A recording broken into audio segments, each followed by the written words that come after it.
जय हिंद। आप सभी का इस चैनल में फिर से स्वागत है। आज 26 जुलाई है। 26 जुलाई को कारगिल विजय दिवस के तौर पे हम मनाते हैं। जनरली हम सभी जितने भी डे होते हैं उनको याद रखते हैं, बट एक्चुअल में यदि याद रखने वाला कोई डे है तो वो ये है 26 जुलाई।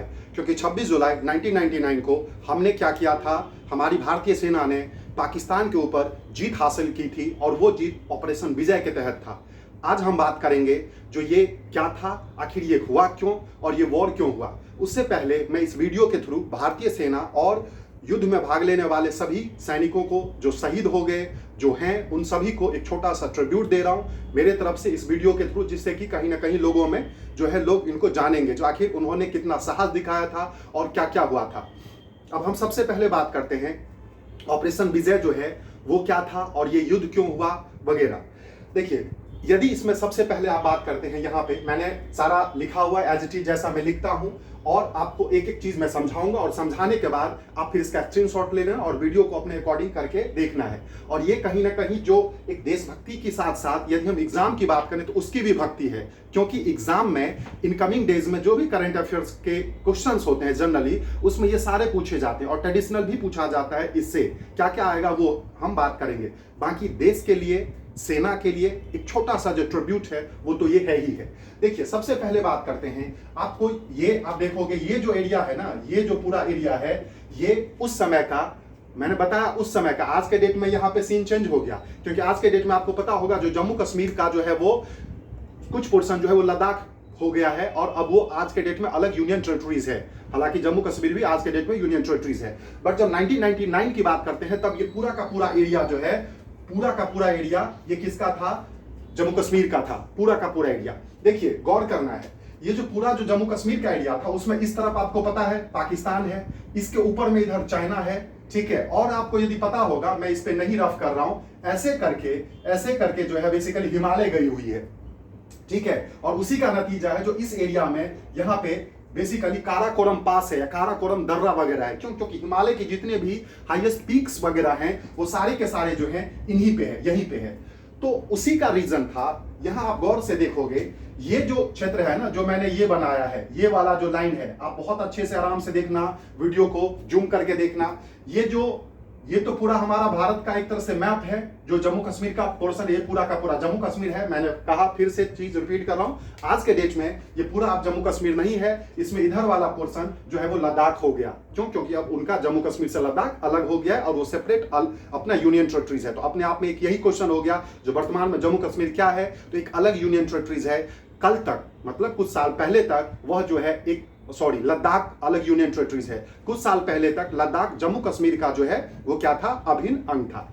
अब बात करते हैं ये जो लाइन है ना, इसको बेसिकली देखिए मैंने लिखा हुआ है यहाँ पे, LOC बोलते हैं, ठीक है। LOC बोलते हैं, लाइन ऑफ कंट्रोल कहते हैं। मतलब भारत और पाकिस्तान के बीच में, भारत और पाकिस्तान के, आप देखोगे ये पूरा एरिया हमारा था, बट अभी आपको मैं बताऊंगा जो पाकिस्तान ने जो है धोखे से 1947-1948 में इस एरिया पे कब्जा कर लिया था और इसी एरिया को जनरली POK कहा जाता है या पाक ऑक्यूपाइड कश्मीर कहा जाता है। आपने सुना होगा ना भाई, ये किस बात का, जब पाक ऑक्यूपाइड कश्मीर है मतलब क्या हुआ, स्पष्ट बातें हैं, जो उन्होंने ऑक्यूपाई कर लिया, मतलब हमारा था और उन्होंने जो है वो ऑक्यूपाइड कर लिया। वो कब, जब 1948 में, जब आजादी के जस्ट बाद जो है इन्होंने जो है वहां के कबीलाओं के साथ मिलकर के जो है इस पे अटैक किया था। उस समय में कश्मीर का राजा हरि सिंह हुआ करता था और तब जो है भारतीय प्राइम मिनिस्टर ने मदद की थी, हमारी सेना मदद करी थी, तब तक इन्होंने इस एरिया में जो है वो कब्जा कर लिया था, ठीक है। तो सबसे इंपॉर्टेंट बात ये देखना है, जो ये POK का एरिया है और ये सारा POK का एरिया है। ये जो है ना, यहां से देखो ये लाइन, आप थोड़ा जूम करके देखना, ये जो लाइन है इसी को LOC कहते हैं या लाइन ऑफ कंट्रोल कहते हैं, ठीक है। तो मेन जो लड़ाई जो फंसी थी वही ये कारण था, जो ये LOC के साथ साथ पाकिस्तान का इस तरफ वाला पाक ऑक्यूपाइड कश्मीर है और वो लोग क्या करते हैं, इन सभी एरिया में मिलिटेंट वगैरह रखते हैं और वहां से घुसपैठ कराते हैं, ठीक है जी। अब आप देखिए कहानी कहां से शुरू हुई थी। कारगिल वॉर की बात करते हैं, मतलब कारगिल एक जगह है, जैसे कोई भी बात करते हैं, बैटल ऑफ पानीपत की बात करते हैं तो पानीपत एक जगह है जहां पे लड़ाई हुई थी, उसी तरह से कारगिल एक जगह है जहां पे लड़ाई हुई थी। अब बात करते हैं कारगिल कहां पे थी, तो कारगिल जो है उस समय में जम्मू कश्मीर का पार्ट था। ये देखो यहां पे है, गौर करो, LOC के जस्ट पास में है, आप देखिएगा LOC जो अपना है उसके जस्ट पास में कारगिल है। और कारगिल का सामरिक दृष्टि से मतलब देश के हिसाब से इंपॉर्टेंट इसीलिए हो जाता है, बहुत ज्यादा इंपॉर्टेंट। सबसे पहले तो ये पूरा का पूरा पहाड़ी एरिया है, हिमालय का एरिया है, और महत्वता इसकी इसीलिए बढ़ जाती है, जो आपको पता होगा, जो यहां पे लिखा है मैंने, ये श्रीनगर है, गौर करें, ये श्रीनगर है और ये जो है लेह है, लेह लद्दाख जिसको है कहते हैं लेह। तो ये जो श्रीनगर से लेह को जोड़ने वाली NH1 है, बहुत अच्छे से समझना, श्रीनगर को लद्दाख से जो जोड़ती है एकमात्र जो कोई रोड है वो NH1 है, नेशनल हाईवे 1 है, ठीक है। अब ये नेशनल हाईवे 1 जो है, ये गौर कीजिए, मैंने ऐसे दिखाई, इसको रफ नहीं कर रहा हूं, ऐसे करके कारगिल जाती है और कारगिल से इधर को आती है, क्योंकि बीच में जो है वो पहाड़ी क्षेत्र है, उसको बीच में काटते तो जाएगी नहीं, तो ऐसे करके जा रही है LOC के पास से और फिर इधर को हो रही है।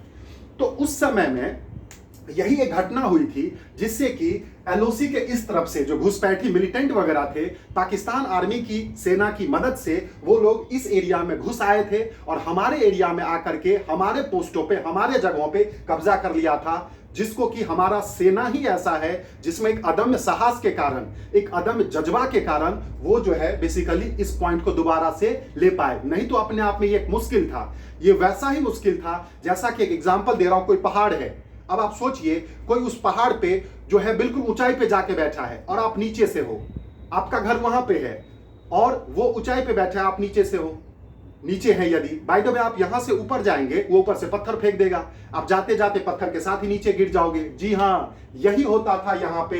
ये लोग उस तरफ से LOC के उस पार से आकर के इन ऊंचाइयों पे आकर के हमारे पोस्टों पे, हमारे जगहों पे बैठ गए थे और उसी के कारण हमारी सेना जो है बहुत ज्यादा जो शहीद हुए थे, उसका सबसे बड़ा रीजन यही था, जो वो लोग ऐसे जगह पे थे जहां से हम लोग जो है बहुत टारगेट हो रहे थे, ठीक है। वो पत्थर फेंक के भी हम लोगों को नीचे गिरा देते थे, आपने कहीं मूवी वगैरह में भी देखी होगी। तो मेन जो लड़ाई चालू हुई थी वो यही कारगिल को लेकर के। मैंने आपको कारगिल बताया, जो उस समय में कारगिल जम्मू कश्मीर का पार्ट था, फाइनल इसको समझिएगा। और बेसिकली ये जो पूरा जम्मू कश्मीर का है, इसमें इस एरिया को POK कहते हैं, पाक ऑक्यूपाइड कश्मीर कहते हैं, और ये जो है एक्चुअली ये LOC बोलते हैं, लाइन ऑफ कंट्रोल। तो लाइन ऑफ कंट्रोल के पास ही ये कारगिल, मैंने बिंदी बना रखा है, कारगिल जगह है, और इस तरफ यहाँ पे SN श्रीनगर है, इस तरफ यहाँ पे लद्दाख है। तो कारगिल का महत्व इसीलिए है क्योंकि कारगिल को जो है बेसिकली कारगिल से होते हुए हमारी NH1 जाती है, जो कि श्रीनगर को लद्दाख से जोड़ती है। यदि कारगिल पे जो इन्होंने कब्जा कर लिया था, मतलब उस समय वहां पे वो बैठ गए थे, तो यदि बाय द वे हमारी सेना इसको छोड़ाती नहीं तो धीरे धीरे ये पूरे एरिया पे कब्जा कर लेते, और जब पूरे एरिया के कब्जा कर लेते तो आप बताइए श्रीनगर से लद्दाख तो कोई जा ही नहीं पाता, जाने का कोई साधन ही नहीं था। मैं 1999 की बात कर रहा हूं। तो उस कंडीशन से सामरिक तौर पे ये हमारे लिए बहुत ज्यादा महत्वपूर्ण था। अब बात करते हैं जो आखिर ये चीजें हुई उसका रीजन क्या था, कैसे था, आप शायद यहां समझ गए होंगे, ठीक है। देखो अब जो वर्तमान में जो कारगिल है, नौ कारगिल इन लद्दाख, वर्तमान में कारगिल जो है वो लद्दाख राज्य में हो गया है। इवन लद्दाख राज नहीं है, लद्दाख आज के डेट में UT है या यूनियन टेरिटरीज है, आपको पता होगा, ठीक है, केंद्र शासित प्रदेश जिसको कहते हैं। अब देखिए क्या हुआ था, यहां बहुत अच्छे से बता रहा हूं। युद्ध से पहले की घटना, युद्ध से पहले की क्या घटना हुई थी एक्चुअली, जब ये 1999 में जब ये युद्ध हुआ था, बेसिकली एक्चुअली 26 जनवरी 1999 को तो हम कारगिल विजय दिवस मनाते हैं। मतलब आप समझिएगा, जो इस दिन तो हमने युद्ध जीता था, तो भाई युद्ध सीधे जीतना तो नहीं होगा भाई, युद्ध शुरुआत भी हुई होगी, आखिर युद्ध का रीजन क्या था वो भी हुआ होगा। इन सभी चीज को हम देखते हैं, बहुत अच्छे से आप थोड़ा सा समझिएगा। 26 जुलाई 1999 को तो हमारा कारगिल विजय दिवस था, जिसको हम मनाते हैं। ये आपका करंट का भी क्वेश्चन है। वर्तमान में अब की बार 2023 वाला जो है वो 24वां है हमारा कारगिल विजय दिवस, जो 24वां, क्योंकि 1999 से आप जोड़ लीजिए। अब देखिए इसका रीजन क्या था। जिस साल ये लड़ाई हुई उसी साल एक्चुअली पाकिस्तान ने हमारे पीठ में जो है वो छुरा घोपा था, समझ रहे हो ना, पीठ में छुरा घोपना, जो आगे से कोई हाथ बढ़ा रहे और पीछे से खंजर भोंक दिया, वही किया था पाकिस्तान ने। क्योंकि हमारे उस समय के जो प्राइम मिनिस्टर साहब थे, अटल बिहारी वाजपेयी साहब, उस समय के अटल बिहारी वाजपेयी साहब थे, वो जो है मतलब एक शांति का प्रस्ताव लेकर के कह सकते हैं, या फिर एक शांति भाव से जो है वहां पे गए थे, बाकायदा लाहौर गए थे उसी साल, सोच के देखिए, मिलने के लिए। उस समय में वहां का प्राइम मिनिस्टर नवाज शरीफ था। इसी बाघा बॉर्डर होते हुए गए थे। उस समय में मनोज कुमार, देवानंद और ये सारे जो हैं जावेद अख्तर वगैरह उनके साथ गए थे। काफी टीम जो है 20 आदमी के करीब टीम जो है वो गई थी, ठीक है। अब आप देखिएगा जो 21 फरवरी को PM एबीजे मतलब प्राइम मिनिस्टर अटल बिहारी वाजपेयी का लाहौर पहुंचना हुआ था 21 फरवरी 1999 को। ध्यान दीजिएगा 1999 21 फरवरी को हमारे पीएम साहब जो है वो लाहौर गए थे। अब समझिए लाहौर कहां पे, पाकिस्तान में है। तो कहीं ना कहीं वो जो है एक शांति समझौता लेकर के अच्छे मन से गए थे। चलो पड़ोसी हैं, क्योंकि आप कहीं ना कहीं पड़ोसी को बदल नहीं सकते हो। आप दोस्त बदल सकते हैं पर पड़ोसी नहीं बदल सकते हो, जैसा है वैसा रहेगा ही रहेगा। ठीक है, दोस्त का तो आपका ऑप्शन है। वही चीजें यहां पे हो गई जो 21 फरवरी 99 को ये हमारे पीएम साहब अटल बिहारी वाजपेयी साहब कहां गए थे, लाहौर गए थे। वहां पे उस समय में प्राइम मिनिस्टर जो थे पाकिस्तान के वो थे आपके नवाज शरीफ। ठीक है, नवाज शरीफ से मिले थे और उसी समय में हमारे पीएम साहब और नवाज शरीफ के बीच में लाहौर समझौता हुआ था। गौर करना, लाहौर समझौता हुआ था। लाहौर एग्रीमेंट कहते हैं इसको। ठीक है, लाहौर एग्रीमेंट वो फरवरी 99 में उस समय में हुआ था, जिसके तहत ये हुआ था जो हम लोग एक दूसरे के सेक्टर में नहीं जाएंगे, एक दूसरे पे अटैक नहीं करेंगे, एक दूसरे को परोक्ष तौर पे जो है हम तंग नहीं करेंगे वगैरह वगैरह। ठीक है, क्लियर हो गई। चलिए यहां तक हो गया। अब क्या हुआ, ये चीज जो लड़ाई क्यों हुई, जो इससे पहले भी ध्यान देना एक शिमला समझौता हुआ था। समझो, लाहौर समझौता से पहले भी एक शिमला समझौता हुआ था। वो क्यों हुआ था, क्योंकि आपको मैं बताऊंगा एक लड़ाई के बारे में जो है 1971 में भी भारत और पाकिस्तान के बीच में लड़ाई हुई है। 1971 में भी भारत पाकिस्तान के बीच में लड़ाई हुई थी। तो उसी लड़ाई के बाद 1971 में पाकिस्तान और भारत की लड़ाई के बाद, जिसमें कि भारत जीता था और आपको पता होगा बांग्लादेश एक अलग देश के तौर पे आजाद हुआ था। तो उसमें जब जीतने के बाद एक्चुअली भारत और पाकिस्तान के बीच में शिमला समझौता हुआ था। बहुत इंपॉर्टेंट बातें हैं। भारत और पाकिस्तान के बीच में शिमला समझौता हुआ था। उस शिमला समझौता के तहत यह डिसाइड किया गया था जो बेसिकली ये जो एरिया है ये पूरा का पूरा पहाड़ी एरिया था। मैंने बताया जो भाई ये हिमालय के सबसे ऊंची चोटियों जो है वो सारे इसी में है। तो डेफिनेट सी बात है ये ऊंचाई पे है तो इसका टेम्परेचर कितना ज्यादा कम होगा आप अंदाजा लगा लीजिए। तो इस एरिया में ये कारगिल वाले और इस एरिया में बेसिकली क्या था, ये द्रास है, द्रास क्षेत्र है, कारगिल है, सियाचिन है। इस एरिया में अक्टूबर से मई के बीच में, प्लीज अक्टूबर से मई के बीच में -30 से -40 डिग्री तक टेम्परेचर होता है। अक्टूबर से मई के बीच में इस एरिया में, इधर पीओके में नहीं, पीओके में हमें क्यों लेना देना, हम तो अपनी बात कर रहे हैं। एलओसी से इस तरफ इस एरिया में कारगिल, द्रास और सियाचिन के आसपास में -30 से -40 डिग्री टेम्परेचर होता है अक्टूबर से मई तक। आप सोच के देखिए, अक्टूबर से मई तक जो है इतना ज्यादा वहां पे बुरा हाल होता था। तो ये शिमला समझौता के तहत ये था जो है इस टाइम में जब इतना ज्यादा यहाँ पे ठंडा होता है तो हमारी जो है ये एरिया जो हमारा एलओसी का एरिया है ये खाली रहेगा। ना आप अपना सेना वहां पे रखोगे या ना आप अपना पोस्ट बनाओगे ना हम अपना पोस्ट बनाएंगे। ठीक है, अब भैया हम तो उदार आदमी है, बोले तो भारत उदार है, कह दिया हाँ ठीक है चलो हम नहीं रखेंगे। हमें क्या पता जो पीछे से खंजर लेकर के हमारे पीछे पीछे कोई चल रहा है। तो इन्होंने जो है बेसिकली ये कर दिया जो हाँ ठीक है शिमला समझौता हो गया। शिमला समझौता क्या हुआ, मैं फाइनल फिर रिपीट कर रहा हूं। शिमला समझौता ये था जो इस एरिया में एलओसी के आसपास चूंकि बहुत ज्यादा ठंड होती थी, कारगिल, द्रास, सियाचिन एरिया में बहुत ज्यादा ठंड होती थी, उसके कारण ये था जो इस ठंड में यहाँ पे सैनिकों को क्यों मारना है, इसीलिए ना तो भारत और ना पाकिस्तान इस एरिया में आसपास ना कोई चेक पोस्ट उस समय में रखेगी, ना उनकी सेना रहेगी। कब से कब, तो अक्टूबर से मई के बीच में, क्योंकि इस टाइम में -30 से -40 डिग्री तक टेम्परेचर होता था। अब आप सोचिए -30 से -40 डिग्री, समझ रहे हो ना, टेम्परेचर होता था जो कि असंभव है मतलब एक सेना के लिए यहां पे रहने का। ठीक है, बट इन्होंने क्या किया, गौर कीजिए कितने ये महान है हमारे पड़ोसी देश। इन्होंने क्या किया, पाक सेना का ऑपरेशन बद्र से धोखा, मतलब इन्होंने क्या किया जो इसी 99 में, गौर कीजिए, तो ये तो बात है शिमला समझौता पहले की बातें हैं, 1972 की बातें हैं, कब हुआ था अभी आपको बताऊंगा बेसिकली।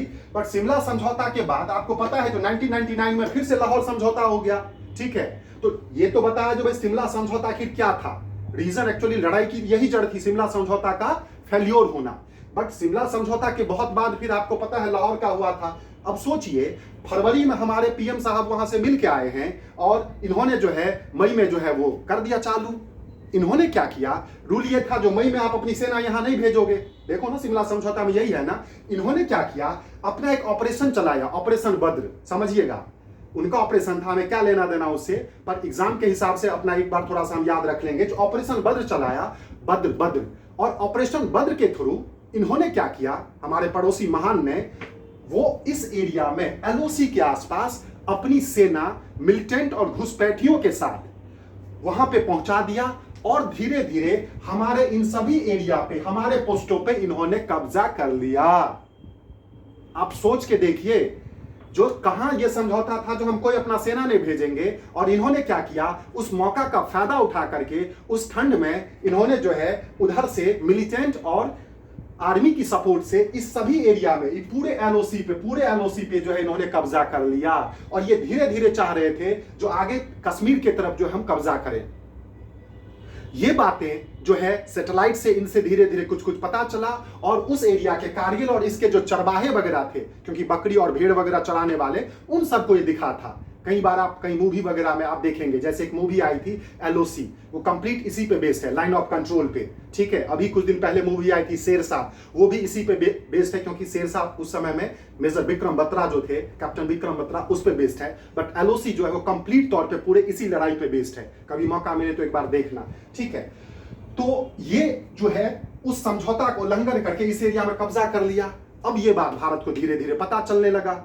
ऊपर से एक चरवाहे वगैरह थे, इन्होंने जो है वो कह दिया जो हाँ इस एरिया में जो है उनकी सेना की एक्टिविटी हमने देखा है, और इस एरिया पे पूरा कब्जा कर लिया। दूसरी बात, सामरिक तौर पे इनका ये प्लान था, जी हाँ सोचो ना, इनका ये प्लान था जो इस एरिया पे कब्जा करके, कारगिल वाले एरिया पे ऐसे कब्जा करके, और ये जो श्रीनगर से जो लद्दाख के लिए, श्रीनगर से जो लेह के लिए जो NH1 है, इस पे भी इन्होंने कब्जा कर लिया था। और ये था जो इसको तोड़ देंगे, जिससे कि उधर जो है उधर से ये पूरा एरिया ही कट जाएगा और सेना यहां तक पहुंचेगी नहीं। और इनको पता नहीं था पंगा किससे ले रहे हो तुम। ठीक है, कोई बात नहीं, इन्होंने अपना काम तो कर दिया। अब ये बात जैसे हमें पता चला, ठीक है, फिर हम भी अपना एक्टिव हो गए। उसी के तहत बेसिकली जो युद्ध का जो स्टार्ट हुआ था, एक तरह से ऑफिशियल युद्ध का जो स्टार्ट हुआ था, वो हुआ था 3 मई को। 3 मई से लेकर के 26 जुलाई तक, करीब करीब 60 दिन तक, आप काउंट करोगे 60 दिन नहीं, 78 दिन के आसपास होता है। बट एक्चुअली युद्ध कई फेज में चला था। एक्चुअली मेन जो युद्ध है वो काफी बाद में हुआ था, बट एक वैसे शुरुआत जो है वो 3 मई से ही हो गई थी। तो 3 मई से और 26 जुलाई को तो आपको पता है, हमने जो है फाइनल जो है टाइगर हिल पे झंडा फहरा दिया था, जो कि एक यहाँ की चोटी थी कारगिल के ऊपर। ठीक है, और हमने फिर अपना जो है कंप्लीट तौर पे उस एरिया पे कब्जा कर लिया था। इसलिए 26 जुलाई को जो है वो फाइनल तौर पे ऑपरेशन विजय के तहत कारगिल दिवस जो है मनाया जाता है। बट युद्ध की शुरुआत 3 मई को हुई थी। इसके तहत क्या हुआ था, जो बेसिकली ये पता चला जो भाई ये ऐसे ऐसे कर रहे हैं, तो 3 मई से एक्टिव हो गए। उसके बाद क्या हुआ, देखो अभी भी हम कितने शांत हैं। हमने क्या किया, 5 मई को 5 भारतीय सेना को, हमारी आर्मी ने 5 भारतीय सेना को इस एरिया में आगे की तरफ भेजा पेट्रोलिंग करने के लिए, जो भाई जाके देखो क्या है, चरवाहा वगैरह जो कहा है या सैटेलाइट की जो इमेज है क्या वो सही है कि नहीं। हमने 5 इंडियन आर्मी के जवानों को इधर भेजा। अब आप सोचिए, ये लोग जो है यहाँ पे घात लगाए बैठे थे, इन सभी ने इन 5 को पकड़ के इनकी हत्या कर दी। इनने हमारे 5 सेना और उनके ऑफिसर्स की जो है हत्या कर दी। मतलब 5 जो गए वो वापस नहीं आए। अब आप सोचिए, तहलका मच गया। मतलब तो इस समय ऑफिशियली तौर पे युद्ध छिड़ा नहीं था, बट ये 3 मई डेट वैसे माना जाता है जो स्टार्टिंग का, मतलब इवेंट के स्टार्टिंग का। तो ये हुआ जो भाई 5 गए थे और मर गए, इन्होंने मार दिया, इसका मतलब फिर सारी मोड अलर्ट हो गई, और उसके बाद धीरे धीरे चीजें जो है वो होने लगी। फिर इस बीच में और जो है मतलब हमारा जो है सेना जो है वो बेसिकली दिल्ली से हर जगह से जो है वहां पे सेना इकट्ठा होने लगा, क्योंकि ये पता चल गया जो ये लोगों ने उस एरिया पे कब्जा कर रखा है। उसी दरमियान उस मिड में जो है खूब लाखों के तौर पे सेना वहां पे इकट्ठा हुए कारगिल के क्षेत्र में। उसके बाद फिर क्या हुआ था, 27 मई को, गौर करना, 27 मई को पहली बार हमने जो है हमारी एयरफोर्स ने भी ऊपर से अटैक करने की सोचा था। और आपको बताना चाहूंगा, ये हमारे भारतीय एयरफोर्स की ही महानता है या उनकी ब्रेवरी है, उनका गैलेंट्री है, जो इतने ऊंचाई पे पहली बार, ग्लोबली पहली बार कोई भी एयरफोर्स का फाइटर एयरक्राफ्ट की बात करते हैं, या कोई भी एयरफोर्स का फाइटर पायलट की बात करते हैं जिन्होंने इतने हाइट पे जो है उड़ाया हो और इतने हाइट पे जो है युद्ध लड़ा हो, इतने हाइट पे युद्ध लड़ा हो, ये आज तक हुआ ही नहीं था। बट वो भाई भारतीय है ना, हम तो कुछ भी कर सकते हैं। ठीक है, तो बेसिकली क्या हुआ था, उसी दरमियान उसी में MiG-27 जो कि MiG-27 फाइटर जेट है और एक MiG-21, ये दोनों जो है हमारी, ये दो फाइटर जेट जो है हमारी जो है वो इनके द्वारा शट डाउन कर दिया गया था। ठीक है, मतलब शूट कर दिया गया था इनके मिसाइल के थ्रू, एंटी ड्रोन मिसाइल के थ्रू इन्होंने जो है उस दोनों को जो है वो मतलब डिस्ट्रॉय कर दिया। जी हाँ, 27 मई को ये घटना हुई। सोचो कितनी बड़ी घटना, जो हमारा 2 फाइटर एयरक्राफ्ट पायलट सहित जो है वो मतलब इन्होंने खत्म कर दिया। उसी में एक घटना और बहुत इंपॉर्टेंट हो गया, आप लोगों ने सुना होगा, जो ये जो MiG-27 था, इसका फाइटर पायलट था के नचिकेता। शायद आप लोगों ने सुना हो, गौर किया हो या नहीं, के नचिकेता, जिनको ये जो है जैसे इन्होंने यहां से मिसाइल मारा अपने तरफ से, क्योंकि ये यहाँ पे खड़े थे, हाइट पे थे ही, उन्होंने मिसाइल मारा। अब सोचो कितना इंस्ट्रूमेंट लेकर के इस एरिया में आए थे, कितने बड़े धोखेबाज थे ये। तो जैसे ही इन्होंने मिसाइल मारा, हमारे उस एयरक्राफ्ट से के नचिकेता जो फाइटर पायलट थे, याद होगा अभिनंदन वाला सीन, उसी तरह से वो जो है पैराशूट के थ्रू कूद गए। पर पैराशूट के थ्रू कूदने पे वो अपने भारत वाले एरिया में नहीं, पाकिस्तान वाले एरिया में गए और उनको वहां की पाकिस्तानी सेना ने उसी समय में पकड़ लिया और बहुत ज्यादा अभद्र व्यवहार किया, मारा पीटा, बहुत तरह की बातें थी। बट चूंकि उनको जो है रेड क्रॉस समझौता के तहत वो जब पता था जो भाई वो एग्जैक्ट उतरे हैं वहां पे, तो वो मार नहीं सकते थे, इसीलिए बाद में फिर जून में जो है उनको बाघा बॉर्डर के थ्रू छोड़ दिया था। पर नचिकेता बताते हैं जो कितना ज्यादा मतलब अमानवीय व्यवहार उन्होंने किया था हमारे फाइटर पायलट के साथ। तो इस युद्ध में बहुत इंपॉर्टेंट है, जो कारगिल युद्ध में एकमात्र जो कोई युद्ध बंदी थे, मतलब वॉर प्रिजनर जो था, वो यही नचिकेता थे। मतलब ये फाइटर जेट के पायलट थे और चूंकि नीचे से जो है मिसाइल दागा गया था इनके उस पे, तो ये जो है वो कूद गए थे और कूद करके बेसिकली पैराशूट के थ्रू और कूद करके उनके एरिया में चले गए थे जहां पे उन्होंने पकड़ लिया, जैसा कि अभिनंदन के साथ हुआ था, आप लोगों ने सुना होगा। ठीक है, तो ये 27 तारीख को हुई। अब इस समय तक जो है आप मान लीजिए उसके बाद बिल्कुल इन फुल स्विंग पे जो है हमारा युद्ध जो है वो छिड़ गया था। और युद्ध छिड़ने के बाद धीरे धीरे चूंकि ये सभी एरिया पे इन्होंने कब्जा कर लिया था और ये हाइट पे था, फिर धीरे धीरे करके एक एक करके जो है हमने इन सभी से जो है ये सारे अपने हिल को जो है हमने लिया और लास्ट में, सबसे लास्ट में टाइगर हिल को हमने लिया और टाइगर हिल पे तिरंगा जहाज फहराया और उसी के तहत जो है उसको हम ऑपरेशन कारगिल विजय दिवस के तौर पे 26 जुलाई को मनाते हैं। अब देखिए इसमें 2 चीजें हुई थी। जो इस युद्ध को हमने जो जीता या इस युद्ध को हमने जो ऑपरेट किया, वो बेसिकली बहुत इंपॉर्टेंट है। ये भारतीय सेना का ऑपरेशन विजय था। ये क्वेश्चन आता है जो कारगिल का युद्ध किस ऑपरेशन के तहत लड़ा गया था। तो भारतीय सेना ने कहा जो इस घुसपैठियों को और ये जो मतलब उस घुसपैठिए जो है वो उसके सेना पे बल के कूद रहे हैं, तो हम उसको जो है कहीं ना कहीं हराएंगे और हमारा ऑपरेशन विजय होगा। तो उसी के तहत भारतीय सेना ने ऑपरेशन विजय जो है इसके बारे में वो करी। तो ऑपरेशन विजय जो है वो कहीं ना कहीं क्या था, हमारे भारतीय सेना का था। उसी के तहत कारगिल विजय दिवस जो मनाया जाता है। दूसरी बात है, एक बहुत इंपॉर्टेंट और ऑपरेशन था, कहीं ना कहीं हमारे इंडियन एयरफोर्स ने बहुत मदद करी थी हमारी भारतीय सेना की। हालांकि भारतीय सेना इंडियन एयरफोर्स सब एक ही हैं, बट हैं तो अलग अलग पार्ट। तो क्या हुआ था, IAF का सफेद सागर ऑपरेशन। गौर कर दो, सफेद अंग्रेजी में भी सफेद सागर ऑपरेशन ही कहते हैं। जैसे भारतीय सेना का ऑपरेशन विजय चला था, और इसी के तहत पूरी की पूरी युद्ध लड़ी गई थी और इसी के तहत कहीं ना कहीं हम जीते थे 26 जुलाई को। उसी तरह से भारतीय सेना को मदद करने के लिए ऊपर से अटैक करने के लिए, क्योंकि इतने ऊंचाई पे वो लोग थे तो नीचे से सेना जा नहीं पा रही थी, वो जैसे जैसे जाती थी ऊपर से वो कुछ ना कुछ कर देते थे, तो ज्यादा हमारा लॉस होता था, इसीलिए हम लोग बहुत शहीद हुए थे। तो उनको ऊपर से अटैक करने के लिए हमारी इंडियन एयरफोर्स ने भी पूरी कोशिश की थी और वो यही था, वो क्या था, तो ऑपरेशन सफेद सागर के तहत। और मैंने बताया ग्लोबली पहली बार ऐसा हुआ था जो इतने हाइट पे कोई भी एयरफोर्स लड़ाई लड़ी थी। तो कैसे सल्यूट नहीं बनता है हमारे उस जाबाज सेना को, ठीक है, जाबाज एयरफोर्स को। तो 2 आपने ऑपरेशन देखा, जो भारतीय सेना किसके थ्रू जो है इस ऑपरेशन मतलब इसको लड़ा था इस युद्ध को, तो ऑपरेशन विजय के थ्रू। और भारतीय सेना को सपोर्ट करने के लिए एयरफोर्स का कौन सा ऑपरेशन था, तो ऑपरेशन सफेद सागर, ठीक है। उसके बाद ये चीजें हुई और फिर फाइनल जाकर के हमने क्या किया, 26 जुलाई 1999 को हम युद्ध जीत गए। करीब करीब 60 दिन का युद्ध ये चला था। अब इसमें देखो युद्ध था तो कहीं ना कहीं चूंकि स्थितियां इतनी विपरीत थी, जो ये लोग तो कंप्लीट ऊपर बैठे थे और हम लोग नीचे से जा रहे थे, इसमें हमारे बहुत सेना जो है वो शहीद हुए थे। और भारत सरकार की डेटा के हिसाब से 527 के आसपास 527 सैनिक जो है वो शहीद हुए थे। भारत सरकार के अकॉर्डिंग, रक्षा मंत्रालय के अकॉर्डिंग 527 जो है वो सैनिक जो है यहाँ पे शहीद हुए थे। जिसमें आपको बताना चाहूंगा, जो बहुत अच्छे से ध्यान दीजिएगा, 4 को परमवीर चक्र मिला था और 11 को महावीर चक्र मिला था। गौर करें, आपको बता दूं, युद्ध के समय का मतलब ड्यूरिंग वॉर, जब ऑफिशियली किसी के साथ युद्ध चल रहा हो, युद्ध के समय का सबसे बड़ा जो गैलेंट्री अवार्ड होता है, भारत का सबसे बड़ा वीरता का पुरस्कार ड्यूरिंग वॉर, स्पष्ट समझना, ये ट्रेडिशनल जीके का क्वेश्चन है। युद्ध के समय भारत का सबसे बड़ा वीरता का जो पुरस्कार है उसको हम परमवीर चक्र कहते हैं, और वहीं पे युद्ध के समय दूसरा सबसे बड़ा जो वीरता का पुरस्कार है उसको हम महावीर चक्र कहते हैं। अब आप सोचिए, मतलब इससे बड़ा वीरता कोई है ही नहीं जो हमारे इस वॉर में हमारी चार शहीदों को जो है बेसिकली परमवीर चक्र मिला था।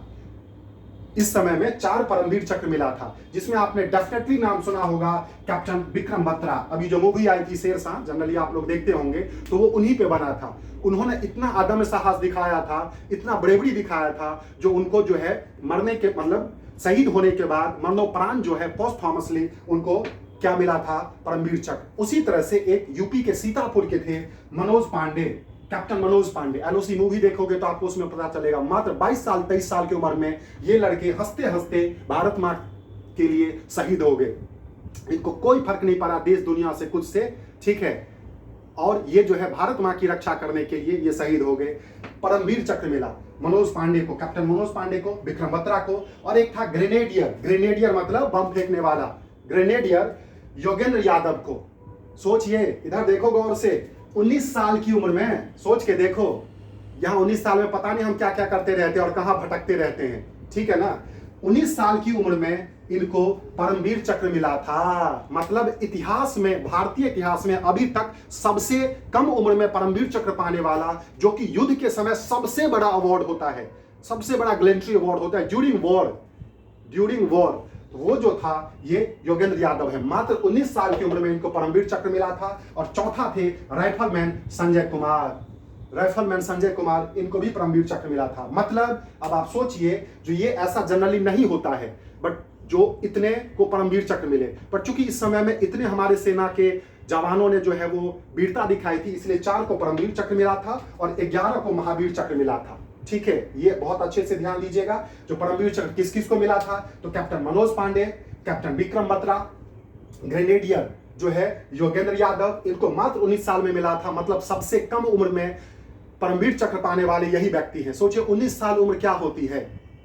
यहाँ कॉलेज के जो गेट है ना, उनके चक्कर लगाने से लोगों को फुर्सत नहीं होता, और यहाँ पे इस लड़के ने परमवीर चक्र ले लिया था। उस माँ को सलाम होना चाहिए जिसका बेटा ये होगा, ठीक है ना।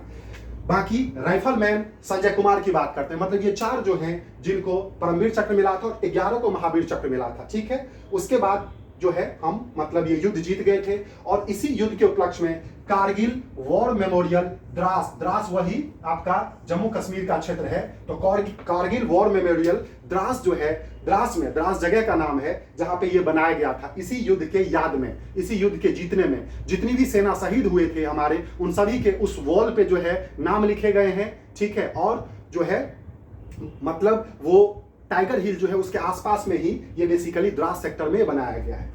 अब हम बात करते हैं, इस युद्ध के समय भारत के प्रेसिडेंट जो थे, भारत के जो राष्ट्रपति थे, के.आर. नारायणन थे। बहुत अच्छे से समझना, मैंने शॉर्ट फॉर्म में लिखा है, आपको पूरा लिखना हो तो अपना वीडियो देख के लिख लेना। इस युद्ध के समय भारत के राष्ट्रपति के.आर. नारायणन थे। प्राइम मिनिस्टर जो हैं वो बेसिकली अटल बिहारी वाजपेयी थे, आपको अभी बताया था, जो वो गए थे लाहौर समझौता में। और जो आर्मी चीफ थे, मतलब आर्मी का जो सेना का जो चीफ थे, वो थे जनरल वेद प्रकाश मलिक, ठीक है, जनरल वेद प्रकाश मलिक। और यदि पाकिस्तान की बात करते हैं तो पाकिस्तान के प्राइम मिनिस्टर बताया था नवाज शरीफ थे। और ऐसा जो मतलब गिरा हुआ हरकत, पीठ में छुरा भोंकने का, वो परवेज मुशर्रफ के बारे में आप जानते होंगे, वही कर सकता है, क्योंकि वही उस समय में क्या था, जनरल था, ठीक है।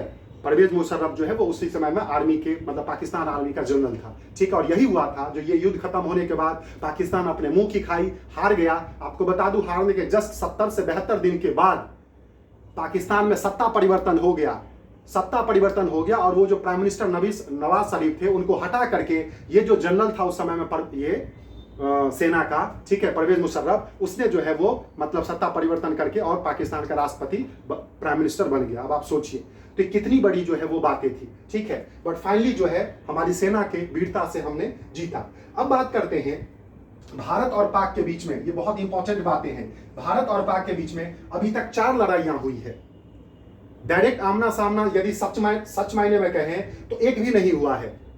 आमना सामना एक भी नहीं है, नहीं तो घूस भर दे यहाँ तो, बट घूस भरना समझते हो ना। पर वही है, जो डायरेक्ट नहीं लड़ सकते वो तो पीछे से वार करेगा करेगा। वही चीजें थी 1947 से लेकर के 1948 के बीच में, 47-48 आजादी के जस्ट बाद भी इन्होंने यही किया था। कबीलाओं की सपोर्ट से पाकिस्तानी आर्मी ने जो है उस समय कश्मीर में जो राजा हरि सिंह होते थे उनके एरिया में जो है इन्होंने अटैक किया था और कई साल ये पूरे एरिया को जो इन्होंने कब्जा कर लिया था। ठीक है, फिर भारतीय सेना गई थी, जवाहरलाल नेहरू साहब ने भेजा था और फिर कश्मीर जो है वो भारत के साथ मिला था एग्रीमेंट के थ्रू, और उसके साथ साथ जो है हमारी जीत हुई थी। उसके बाद 1965 में, गौर कीजिएगा, 1965 में पाकिस्तान आर्मी ने एक ऑपरेशन चलाया था, ऑपरेशन जिब्राल्टर, ये उनका ऑपरेशन था। और उसके तहत फिर से ये कश्मीर वाले एरिया में अटैक किया था और ये फिर चाह रहे थे जो कश्मीर को हम अपने में मिला लें या वहां की व्यवस्था, शांति व्यवस्था हम भिन्न वो अलग करें। क्यों? क्योंकि किसी भी एंगल से ये नहीं चाहते जो कश्मीर जो है वो भारत का पार्ट रहे।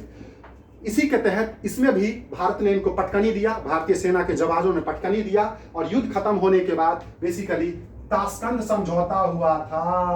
ताशकंद समझौता 10 जनवरी 1966 को, 10 जनवरी 1966 को ताशकंद समझौता, कजाकिस्तान की कैपिटल है, आपको पता होगा।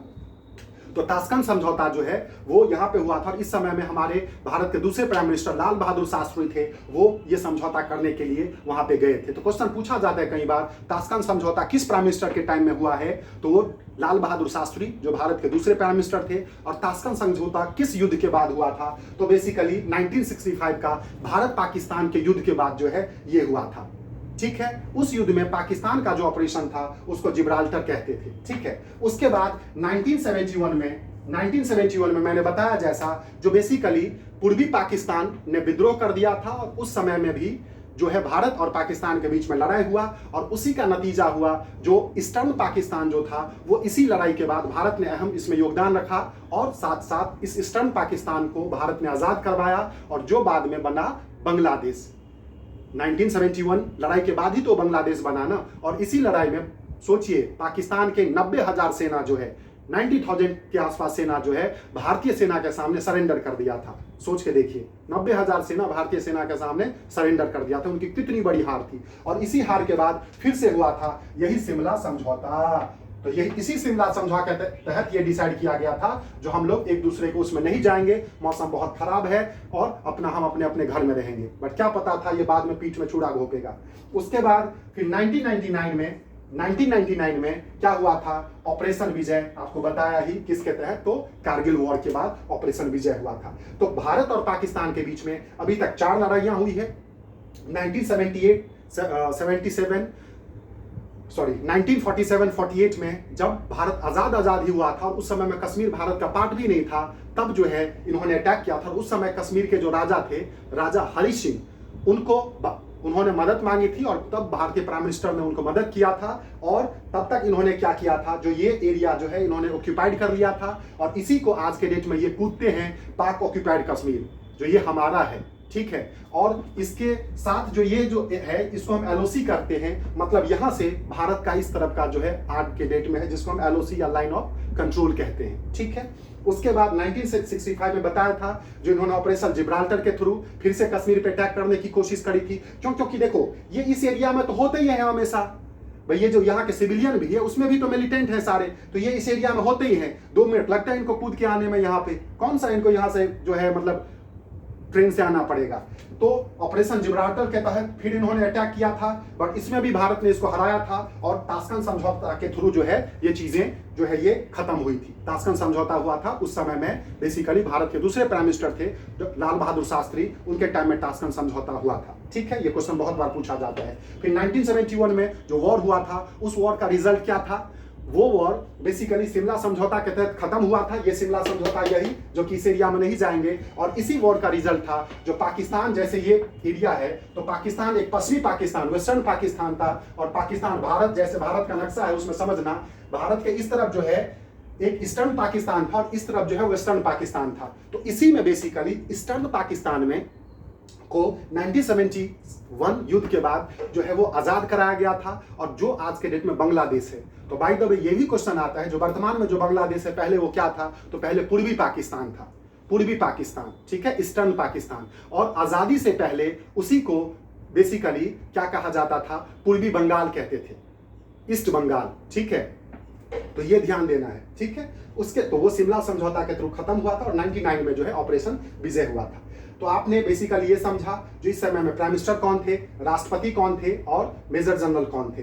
एलओसी क्या होता है, एलओसी क्या है, तो भारत और पाकिस्तान के बीच में जो रेखा है उसी को लाइन ऑफ कंट्रोल कहते हैं। कारगिल क्या थी, क्योंकि कारगिल सामरिक दृष्टि से क्यों इंपॉर्टेंट था, क्योंकि जो श्रीनगर से लद्दाख को जाने वाली जो नेशनल हाईवे 1 है वो कारगिल से होके जाती थी, और यदि ये लोग इस एरिया पे कब्जा करना चाह रहे थे पूरे हाईवे पे, जिससे कि श्रीनगर और लद्दाख कट जाए और उससे क्या होगा, ये इस एरिया को जो है अपने में मिला लेते। बट ऐसा होने नहीं दिया, इनकी मंसूबे जो हैं वो अधूरे रह गए, आगे भी अधूरे रह जाएंगे, मतलब ही नहीं है, ठीक है। तो इसी के तहत ये आज के डेट में हम 24वां कारगिल विजय दिवस मना रहे हैं 26 जुलाई 1999 को, जो बेसिकली शिमला समझौता के उल्लंघन के कारण क्या हुआ था, कारगिल वॉर जो है स्टार्ट हुआ था। और इससे जस्ट पहले हमारे प्राइम मिनिस्टर साहब 21 फरवरी 1999 को लाहौर गए थे और वहां भी इनका समझौता हुआ था, ठीक है। इसी में बेसिकली 3 मई से 26 जुलाई तक युद्ध चला था, करीब 60 दिन का, जिसके तहत 5 मई को सबसे पहले इन्होंने घटना किया था, जो हमारे 5 सेना के बहादुर जवानों को जो सिर्फ पेट्रोलिंग में गए थे उनको इन्होंने पकड़ करके हत्या कर दी थी, सोच के देख लीजिए। उसके बाद 27 मई को हमारा मिग 27 एयरक्राफ्ट फाइटर विमान और मिग 21 ये दोनों को इन्होंने मार गिराया था। और इसी मिग 27 फाइटर विमान का जो कैप्टन था, ये जो फाइटर पायलट थे जिनका नाम था लेफ्टिनेंट के नचिकेता, उनको इन्होंने पकड़ लिया था। और कारगिल युद्ध के बाद, कारगिल युद्ध में एकमात्र जो कोई युद्ध बंदी थे वो यही थे, हालांकि ये जून में छूट गए थे, बाघा बॉर्डर के थ्रू वापस इनको ये भारत आ गए थे। बट बहुत ज्यादा इनके साथ अमानवीय घटना इन्होंने करी थी, सेना बहुत टॉर्चर किया था, ठीक है। इस युद्ध में इतना बेसिकली हमने वो किया था क्योंकि इस युद्ध को भारतीय सेना ने जो जीता था वो ऑपरेशन विजय के तहत जीता था, मतलब पूरा जो वॉर ही जो ऑर्गेनाइज हुआ वो बेसिकली भारत सेना ने ऑर्गेनाइज किया और जीता, वो ऑपरेशन विजय के तहत जीता, मतलब भारतीय सेना की ऑपरेशन विजय थी। और भारतीय सेना की मदद करने के लिए इंडियन एयरफोर्स का ऊपर जो अटैक किया उसको ऑपरेशन सफेद सागर कहते थे, ऑपरेशन सफेद सागर, ठीक है। तो ये 2 ऑपरेशन हुए थे साथ साथ। उसके बाद इसमें हमने जीत हासिल किया, बट हमने अपने जो है 527 बेटे को, भारत माँ के 527 बेटों को हमने खो दिया। और उसमें 4 ऐसे थे जिन्होंने मतलब अदम्य साहस दिखाया, जिसको कहते हैं ना बहादुरी का जो है कोई सीमा नहीं होता। और वो 4 थे, captain Manoj Pandey, captain Vikram Batra, grenadier Yogendra Yadav और राइफलमैन संजय कुमार। इनको परमवीर चक्र मिला था। साथ साथ ग्रेनेडियर योगेंद्र कुमार अभी तक के इतिहास में सबसे कम उम्र के परमवीर चक्र पाने वाले व्यक्ति हैं, जो कि मात्र 19 साल में मिला था, ठीक है। और 11 महावीर चक्र मिले थे। मैंने बताया था युद्ध के समय का भारत का सबसे बड़ा जो अवार्ड है, सबसे largest military award during war, that is Paramvir Chakra, ठीक है। और दूसरे स्थान पे है महावीर चक्र, ठीक है। भारत पाकिस्तान के बीच में अभी तक 4 लड़ाइयां हुई है, ठीक है। तो ये एक बार आप अच्छे से इसको देख लेना, ठीक है। उम्मीद करते हैं आप लोगों को थोड़ी बहुत ये जानकारी मिलेगी। तब तक के लिए आप जो है वीडियो को देखते रहें, अच्छे तरीके से इसको समझें, और जो इसमें पॉइंट हैं आप चाहें तो उसको नोट कर सकते हैं, जो आपके इनकमिंग डेज में ये करेंट के तौर पे आपको जो है इससे क्वेश्चन पूछा जा सकता है, ठीक है। तो तब तक के लिए थैंक यू सो मच, जय हिंद।